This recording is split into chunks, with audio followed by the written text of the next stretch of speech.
এই লোকটিকে দেখুন, লোকটি তার সমস্ত ছাগল নিয়ে মাঠের মধ্যে চলে এসেছে, কিন্তু মাঠের মধ্যিখানে আগুন জ্বলছে এবং লোকটি আস্তে আস্তে সেই আগুনের চারপাশে পাক খাচ্ছে এবং ছাগলগুলো তার চারপাশে পাক খাচ্ছে।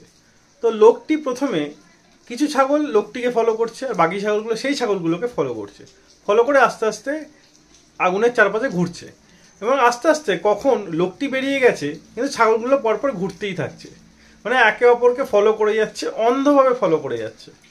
তো একটা জিনিস জাস্ট ইমাজিন করুন, এইটা কিন্তু ছাগলের গল্প না, এটা হচ্ছে আমাদের গল্প। আমরা অন্ধ হিসাবে মানুষকে ফলো করে চলেছি, আমরা জানি না তার লক্ষ্য কী, কিন্তু তবু আমরা তাকে ফলো করে চলেছি, ঠিক ছাগলগুলোর মতো। আমরাও এই ছাগলগুলোর মতোই এখন হয়ে গেছি, অন্ধভাবে মানুষকে ফলো করে যাই, অ্যাকচুয়ালি জানি না গোল তার লক্ষ্য কী, তাও আমরা তাদের ফলো করে যাই। তো তারপর কিছুক্ষণ পর যখন মালিকটি আসে কিন্তু তারা আবার সেই জায়গায় চলে আসে, কিন্তু যতক্ষণ পর্যন্ত মালিকটা না আসে ততক্ষণ পর্যন্ত কিন্তু ছাগলগুলো অন্ধভাবে একে অপরকে দেখেই ফলো করে যায় এবং সেই আগুনের চারপাশে ঘুরতে থাকে, মানে একদম সার্কেল হিসাবে ঘুরতে থাকে এবং জোরে জোরে ছুটতেও থাকে, একে অপরকে লক্ষ্য করে ঘুরতে থাকে।